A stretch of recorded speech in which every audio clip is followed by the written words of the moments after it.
Olá, está no ar Porto e Negócios, o nosso espaço semanal para que possamos debater assuntos importantes em relação aos portos internacionais, portos do Brasil e principalmente em relação ao Porto de Santos. Eu sou o Maxwell Rodrigues e fico com você nessa próxima meia hora. Não esqueça de acessar o nosso site e deixar lá a tua sugestão de pauta, o teu comentário para que possamos debater aqui no nosso programa. Esta semana vamos debater o assunto relacionado ao aumento de impostos no Porto de Santos proposto aí pela Prefeitura de Santos em relação ao ISS. E para isso eu recebo meus dois convidados desta semana. Meu primeiro convidado é Mike Cili, diretor da Stolthaven de Santos.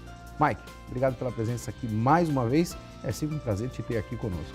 Eu que agradeço a oportunidade, eu acho que é muito oportuno, temos a oportunidade de esclarecer pontos de vista para que todos possam realmente entender a importância que tudo pode interferir em resultados de negócios para o Porto de Santos.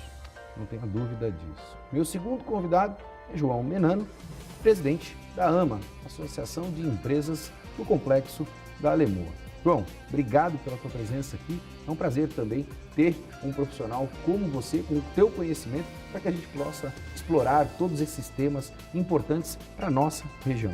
Eu agradeço o convite, Maxwell. Espero poder colaborar e divulgar um pouco da nossa região de Retroporto, que está sempre dando suporte às atividades portuárias do município do Porto de Santos.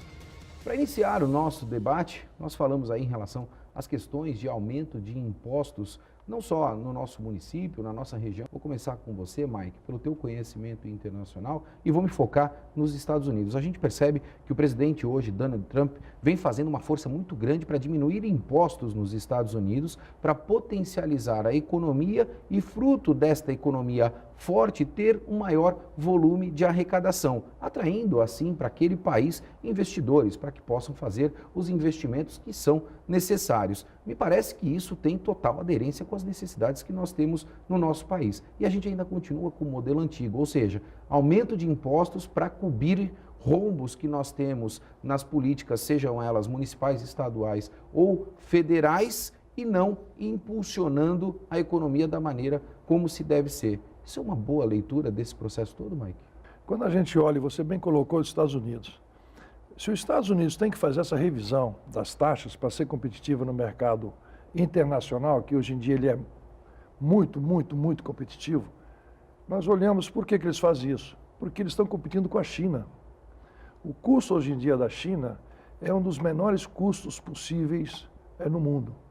E o Brasil está na contramão. O Brasil tem um custo, o Brasil que nós falamos, que é o primeiro ou segundo em taxas e custos. Então nós temos que olhar, não na contramão, não olhar no governo somente procurando taxas para poder sobreviver pelos custos que tem da sua gestão. A gestão de governo, a gestão tem que ser melhorada, a gestão tem que ser purificada, ela tem que ser modificada, ela tem que ser vista como um âmbito Brasil. Como é que eu posso colocar o Brasil para ser competitivo nesse âmbito mundial? Porque a competição é fundamental nesse momento. É a questão de custos, a questão que vai, o custo da população também. Quando eu falo custo geral, não falo só custo de produção, custo de transporte, mas custo também que vai diretamente ao prato do trabalhador. Porque muitas vezes o trabalhador não entende a cadeia todinha, ele acaba sendo o mais penalizado, porque os custos no final é aquele que consome. E nós, como na parte de exportação ou na parte também de produtividade, tecnologia e tudo, nós não estamos competindo nesse momento porque os custos nossos não são possíveis. Por quê? Porque o governo tem que taxar. Tudo o governo taxa hoje em dia. Não pode ser assim, nós temos que mudar.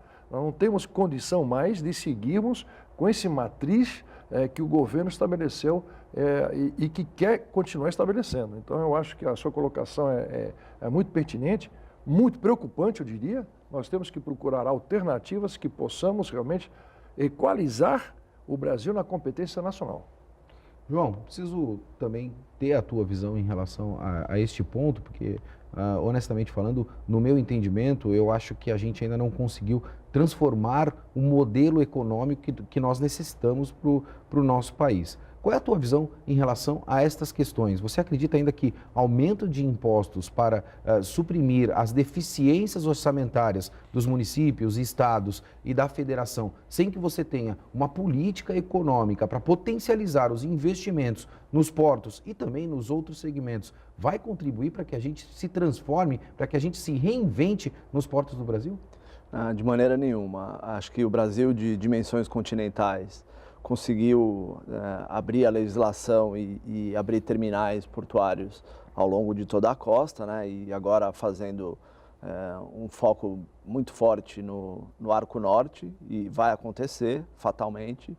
E nós aqui em Santos, que tínhamos uma posição privilegiada, não conseguimos flexibilizar e melhorar os acessos rodoviários, ferroviários, e tampouco a manutenção de dragagem, e ainda surgem mais impostos para a conta, né? Eu vou tentar popularizar, para a gente nem alongar muito o tema. Assim, o imposto para mim no Brasil é confisco. É confisco porque você não tem o retorno, né? E se hoje as prefeituras sofrem... Eu vou fazer um recorte, se você me permitir. É exatamente esse o modelo, né, que a gente muito se debate hoje. Você fala em aumento de impostos para que você faça novos investimentos, mas muito me preocupa porque quando a gente fala em investimento, João, não existe uma política pública para se preocupar com o custeio também. Você investe e você não tem a continuidade daqueles investimentos. Estou certo nessa análise também, João? Tá perfeito. E você enxerga que uns estão pagando pelos outros, né? Então, por exemplo, o governo do estado duplicou a Tamoios e não fez os acessos da entrada de Santos. Então, nós temos uma imigrante excelente, né, uma Anchieta não tão boa, e não temos acesso em Santos, dificulta demais. A ferrovia está crescendo, mas eles precisariam ter pelo menos mais 2 peras ferroviárias na região da Baixada Santista e melhorar o acesso. A gente não consegue, entretanto, vem mais impostos, né? Acho que estão sufocando, e se os municípios se sentem prejudicados pelo Pacto Federativo, preciso dizer que eu também não concordo com o Pacto Federativo, com a distribuição dos impostos, do que vai para a União, do que vai para o Estado, do que vai para o município. Mas a função de discutir o Pacto Federativo não cabe aos empresários, não cabe ao cidadão comum, né? Nós podemos sim ajudar, mas cabe exatamente aos políticos, né? Que ao invés de fazerem força, fazerem discussões no tema para melhorar essa distribuição, esse rateio do percentual, simplesmente eles fazem, né, da onde você menos espera, como diz o Barão de Itararé, da onde você menos espera, é de lá que não vem nada mesmo bom, né? Então, vem simplesmente aumento de imposto. João, deixa eu pegar um gancho no que você está falando, que é fundamental. Recentemente estive em Brasília e fiz uma exposição ao pessoal lá do governo, tá, onde eu falava que era impossível o Porto de Santos, Codesp, que entrega para eles, entregou nos últimos 10 anos 3 bilhões de reais. 3 bilhões de reais, de qual isso foi pulverizado e desenvolvimento de outras áreas portuárias e não focado dentro do Porto de Santos. O Porto de Santos volta 6% somente para o Porto. Eu lá dizia que isso não pode continuar. Se a União quer levar recursos do Porto de Santos, Maxwell, que leve 50%. 25% seria colocado para o Estado de São Paulo, que permitiria exatamente infraestrutura no Estado, acessos às áreas portuárias que nós temos aqui, e 25% para a municipalidade. Nós não estaremos hoje aqui debatendo esse assunto de ISS, essa coisa toda, porque haveria recursos já disponíveis, depositados, focados para a questão da infraestrutura. Então, novamente, ao começo da minha exposição, a questão da matriz tem que ser modificada. Você olha os portos hoje em dia internacionais de quais nós somos aqui, assim, competidores, Roterdã, Houston, Antwerp, e não vou falar de portos da China, outros portos assim que existem por aí, Singapura. Você olhar, é tudo municipalidade ou então focado ao Estado. A política geral é da União, mas a operação, a operabilidade, a eficiência, a gestão cabe ao município, cabe ao Estado, que estão muito mais aí diretamente involucrados no dia a dia. Então isso é a questão que nós temos que ver dessa forma. E indo para este lado, quando eu li a notícia, a opinião do João nesse sentido, de aumento de impostos no Porto de Santos, um dos temas que foram abordados foi a equiparação do imposto em relação aos outros portos. João, nós já estamos perdendo carga para outros portos mesmo tendo uma alíquota menor do que esses outros portos. Faz sentido a gente partir para uma equiparação, sendo que nós já não somos competitivos nesse sentido? Veja, a indústria, ela foi praticamente diminuída a zero. Então, está tendo recuperações de 0,2, 0,1 ao mês, 0,4 ao trimestre. Então, a gente virou, realmente o país está consolidado como um país exportador, produtor e exportador de commodities, de materiais de baixo valor agregado. É isso que Santos está movimentando hoje. No baixo valor agregado, nós basicamente aqui em Santos, os terminais, seja como parte da cadeia do negócio do produtor, seja como terminais autônomos, nós somos um elo de prestação de serviço, né? Então, se a carga tem um baixo valor agregado, você não consegue tarifas boas, né? Na verdade, você não consegue gerar riqueza para a região. Você consegue bater recordes de movimentação, como a gente percebe que é anunciado inúmeras vezes, mas você não gera riqueza para a região. Pois é, e portanto com tarifas de prestação de serviço baixas. Se você ainda aumenta imposto, quer dizer, nesse material de valor agregado baixo, qualquer centavo vai fazer com que migre esse tipo de carga. Lógico que a gente queria estar aqui movimentando, tendo, por exemplo, na Lemoa, um polo industrial, nós não temos, né? Claro que a gente queria estar aqui importando, exportando produtos químicos de alto valor agregado, seja no granel líquido, seja no granel sólido, plásticos, mas não, nós estamos conforme os estudos de demanda todos mostram, nós estamos com açúcar, soja, milho e farelo de soja, né?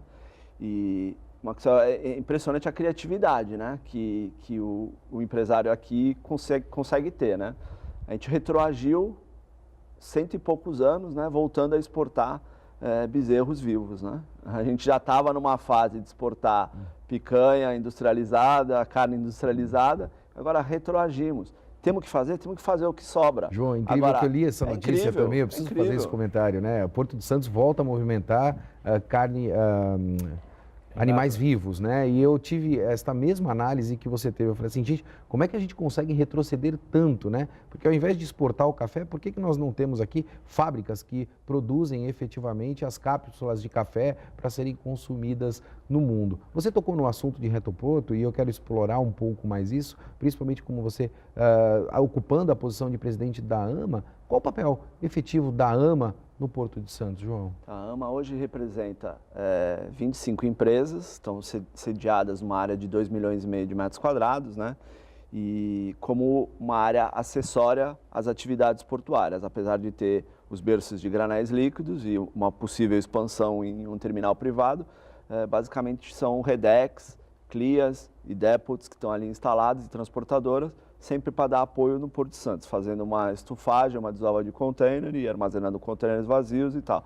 A gente gostaria também de ter indústrias ali na região, como os tanques de granéis líquidos, eu já considero uma atividade um pouco mais refinada, mais industrializada.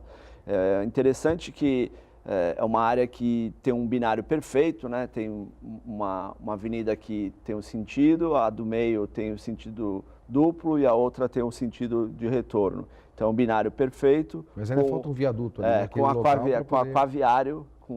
aquaviário na frente, ferrovia e a rodovia Imigrantes Anchieta atrás, né? Então, tem tudo para crescer, tudo para ter melhores destinos, né, de atividades, mas essa dificuldade de atração de carga em função da proliferação de terminais, que eu acho justo, pelo Brasil afora. A gente não conseguiu acompanhar. Por quê? Porque os terminais novos, Maxwell, eles em outras áreas, eles começam com acesso grande e aí o porto vai crescendo. Aqui a gente tinha o porto, depois a gente conseguiu fazer um retroporto eficiente e continuamos sem acesso, né? Então, e além disso, o problema da dragagem. Então, essa é onde a gente está afunilando e realmente imposto, porque assim, quando eu vi até os trabalhadores apoiando a causa, né? Parece que a gente paga IPTU, nós no Retroporto pagamos IPTU há 25 anos. Parece que a gente paga IPTU e ISS, não, a gente paga imposto de renda, paga contribuição social, paga PIS, COFINS. Tem toda a carga. Os caminhões, os carros pagam IPVA, sempre isso retorna, né? Tudo retorna um pouco para o Estado, um pouco. O time joga completo, né, João? Então a cadeia de IS lá tá gigante, né? E as empresas estão sufocadas, né? E eu temo realmente por um esvaziamento desses empresários de pequeno e médio porte, né, deles realmente não terem força, e da carga realmente migrar para outros terminais maiores, onde os custos sejam menores. Só para acabar, você falou da alíquota de outros, né? Santos partia de uma base de movimentação grande, uma base de arrecadação grande, com uma alíquota menor. Os outros tinham uma alíquota maior, mas tinham 0 de movimentação. Então agora eles começam a ter uma movimentação, se é 5, se é 3, pouco vai variar, né? Então eles já estavam no 5, eles vão ficar. Então o que vai acontecer? Santos agora vai tomar isso aqui e vai migrando. Os outros, fatalmente, os outros vão baixar. Na verdade, né? estamos falando de perda de carga para o Porto de Santos. Exato. Eu vou ter que chamar um breve intervalo. Como você pode perceber, hoje o tema é bastante interessante e o debate de altíssimo nível, mas não vou me privar de deixar uma pergunta para os dois convidados pelo conhecimento que tem em retroporto. É uma pergunta que eu gosto de fazer para ter a opinião desses especialistas. O mundo inteiro não trabalha zona primária com armazenamento e aqui no país nós temos armazenamento em zona primária. Este modelo de armazenamento em zona primária vai migrar para o retroporto e zona secundária? Porto e Negócios vai para um breve intervalo e a gente volta já já.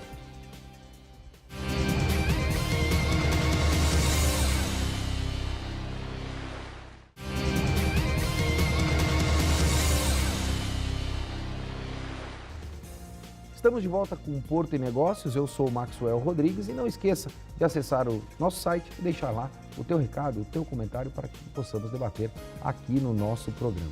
Esta semana recebo Mike Seeley, diretor da Stoltz Haven, e João Menano, presidente da AMA. No último bloco, deixei um questionamento para os meus dois convidados. Vou começar com você, Mike, para ouvir a tua opinião em relação a isso e depois explorar, evidentemente, com o João. Nós sabemos que os modelos internacionais de armazenamento estão focados em zona secundária, não efetivamente em zona primária, no que a gente fala no quesito dos containers especialmente. Aqui no Brasil a gente ainda tem esse modelo um pouco fora de linha com alinhamento com o mercado internacional. Você acredita que isso vai ser mudado no nosso país, Mike? Eu não diria que vai ser mudado, tem que ser mudado. Nós temos que ver o enfoque de uma página. Porto tem que movimentar. Porto tem que ter, Porto é entrada e saída de mercadoria. Velocidade. Né? Você vai estocar em áreas retroportuárias. Áreas retroportuárias tem que ter espaço. Nós, então, na cidade de Santos, nós não temos muito espaço, porque a cidade com o Porto está muito junta. E quando ela foi desenvolvida numa faixa contígua, ela não teve profundidade de campo. Né? Então, essa é a primeira preocupação que existe. Os terminais de líquidos trabalham um pouquinho diferente, porque trabalham não somente em áreas primárias, mas como trabalham, digamos, em áreas secundárias, eu digo assim, áreas fora da zona poligonal. Mas eu queria voltar um pouquinho e comentar para você a importância da gente olhar como um todo. O João comentou agora há pouco sobre a problemática realmente que nós estamos exportando commodities. Na área de líquidos, hoje em dia, a exportação da commodity do álcool, muito pouco. Nós estamos até importando o álcool hoje em dia. O Brasil, hoje em dia, não tem estoques estratégicos necessários em função do grande impacto que a Petrobras teve, que vocês todos muito bem sabem, nosso telespectador também sabe os problemas que estamos passando aí com a questão da Petrobras. A importação hoje em dia de diesel... Nós iremos algum dia retomar aquele processo do pré-sal, Mike? Você acredita nisso? Ou é um projeto... O pré-sal está sendo retomado, só que nós no Brasil nós não temos nesse momento, e isso vai levar mais uns 20 anos, nós podemos processar o petróleo bruto. E processando o petróleo bruto, consumimos já os derivados nacionais. O que nós fazemos hoje em dia, o bruto é processado, ele faz um transshipment e ele vai para fora do Brasil, processado para fora do Brasil e volta já como produtos já, acabados. Digamos, acabados. Diesel, gasolina, querosenes, óleos lubrificantes, etc, etc, etc. Quando a gente fala nas taxas, né, se olha muito a necessidade, e não sou contra a necessidade do município, do Estado, de poder administrar e ter investimentos para a escola, para a educação, que é fundamental para o telespectador, temos infraestrutura na própria cidade, mas você aumenta 1 centavo, 2 centavos no diesel, o próprio operador portuário, que maneja o caminhão dele, com os contêineres, que somente paga R$600, aí, ele vai pagar mais pelo diesel. Conclusão, a margem dele vai diminuir. Mas para o governo, ele mantém o dinheiro no bolso. Hoje em dia nós importamos grande quantidade de produtos químicos. Por quê? Porque a indústria química brasileira parou. Ela não está mais crescendo, ela crescia a 4, 5, chegou a 8% de crescimento. Hoje em dia, se chegar a 1,5%, é muito, muito. Ela vacila muito. Você importa o sorbitol. Para quem não sabe, o sorbitol é o produto que vai na pasta de dente para dar o gostinho da pasta de dente e tal. Você sobe esse preço aí com imposto, porque o imposto é repassado, correto? O que acontece? O próprio trabalhador portuário, ou qualquer pessoa, até, eu estou dizendo da mais alta, até as nossas pessoas que estão nas periferias, que querem que seus filhos hoje em dia escovem seus dentes e tudo, ele vai pagar mais caro por esse produto, pela pasta de dente. Então o governo tem que olhar macro, ele não pode ficar olhando para o umbigo dele só. Que eu tenho muita despesa, tal, porque tem despesa porque a administração, por mais que você esteja uma administração que eu diria até uma administração com uma gestão boa, profissional, que eu estou vendo realmente que acontece por Santos, mas os gastos que está dentro dessa máquina, ela tem que ser enxugada. Ainda não é enxugado, ainda não se corta na carne. Então, enquanto não fizer isso, Maxwell, eu acho que o consumidor final vai ser sacrificado.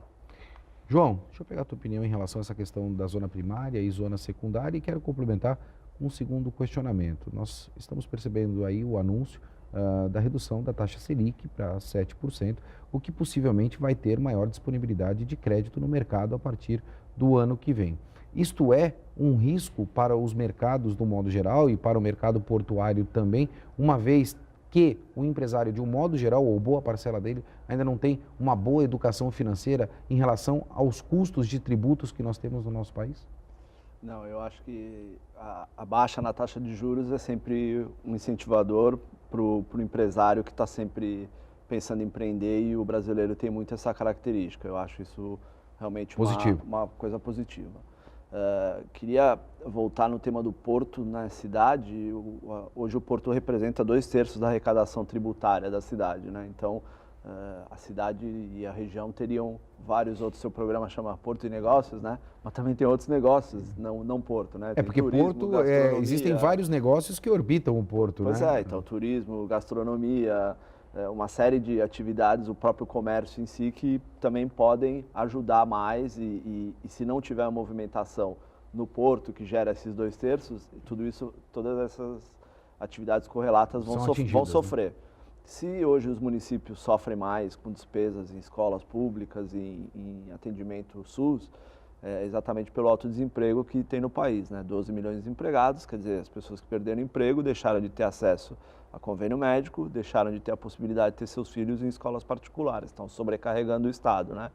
Então a gente está numa gangorra aí, numa dificuldade, temos que achar uma maneira de desenvolvimento. Precisamos desenvolver, não dá para ficar sobretaxando. Eu acho que o Estado em geral, né, União, Estado e município... Não é um modelo paternalista, João? A gente não está voltando novamente a isso, ou seja, você incha o Estado em virtude do desemprego e aí o Estado quer prover novamente para o cidadão, de um modo geral, toda essa estrutura que a gente já sabe que não consegue prover. Honestamente falando, eu tenho 41 anos, já ouvi muito essas questões de investimentos, a gente percebe que investimentos são feitos, mas na verdade você não tem a continuidade, depois aquele investimento que foi feito, naturalmente ele se perde em algum momento do espaço-tempo. Não é esse modelo que a gente tem que inverter, João? Na verdade, as políticas públicas não têm que ser para incentivar o emprego, para que possa potencializar o emprego, para que esse cidadão possa ter novamente a oportunidade de contratação de um plano de saúde privado, para que ele possa colocar os seus filhos numa escola particular, para que ele possa consumir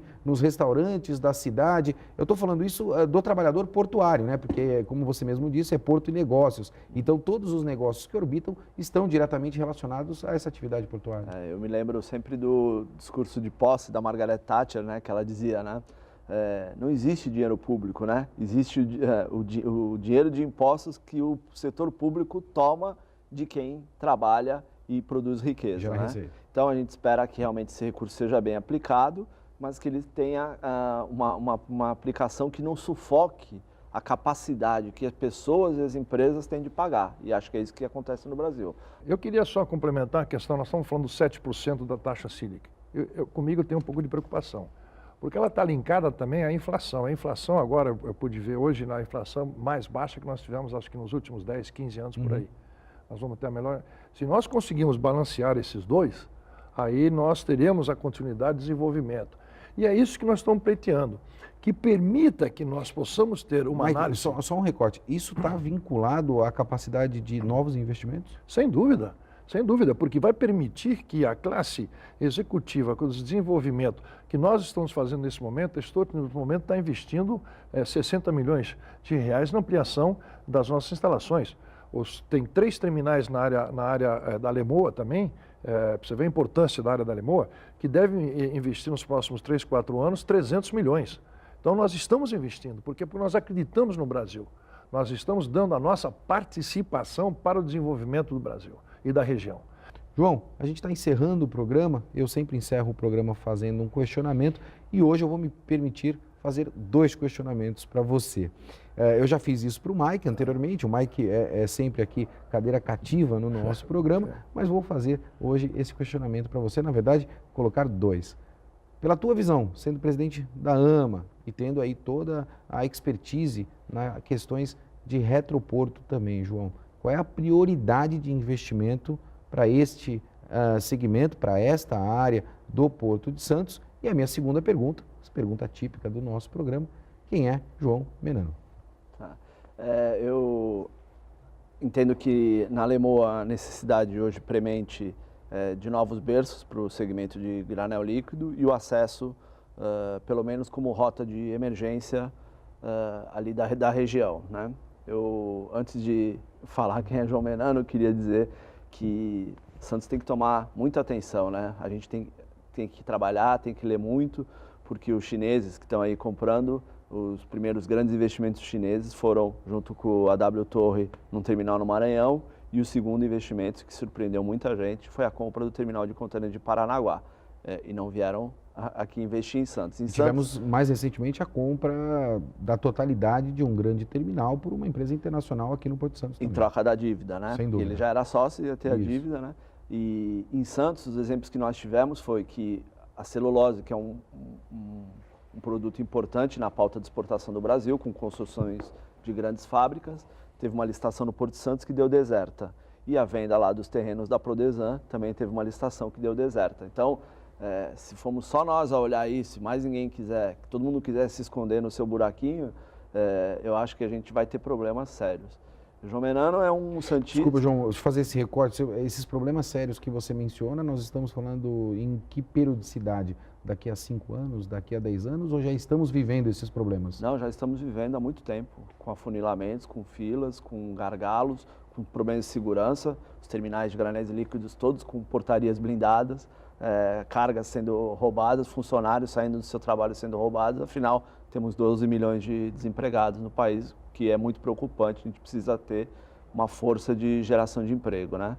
E para falar de João Menano, eu sou uma pessoa de 47 anos, tenho graduação, MBA em gestão empresarial, morei minha vida toda em Santos, sou 5ª geração da minha família em Santos, só morei em São Paulo enquanto fiz universidade. E vou continuar na cidade, podem fazer força para taxar, para dificultar, eu vou estar sempre brigando, não vou desistir enquanto eu tiver saúde. Eu tenho exemplos do meu tio, que tem 75 anos, que trabalha arduamente, luta, acredita e investe, e vou tentar perpetuar isso aí no segmento dos nossos negócios e da família. É isso que a gente precisa, sempre ter pessoas que estejam dispostas, principalmente, a fazer investimentos na nossa cidade e região. Mike, muito obrigado pela tua presença aqui, é sempre um prazer te ter trazendo assuntos e abordando assuntos importantes para o nosso Porto de Santos. Eu agradeço a oportunidade de poder estar aqui, colaborando também e clarificando aí com os seus telespectadores. Porto é negócio, negócio é Porto. Então, acho que qualquer colaboração que nós podemos dar para esse segmento, acho que é fundamental. Queria agradecer essa oportunidade, esse ano que nós passamos junto aqui e tal, e desejar um Feliz Natal para todos os seus aí, telespectadores, meu amigo João, para você, com as famílias aí, ver se a gente descansa um pouquinho com as famílias, porque foi um ano de muita luta mesmo, então acho que a gente precisa agora recarregar as baterias aí para voltarmos realmente à luta, porque ela vai continuar a ser intensa e nós vamos continuar lutando pela nossa comunidade e pelas atividades portuárias. Muito obrigado pela oportunidade. É sempre um prazer. E lembre-se, o empreendedor é um homem inconformado, que ao invés de reclamar, faz. Porto Negócios fica por aqui e até semana que vem.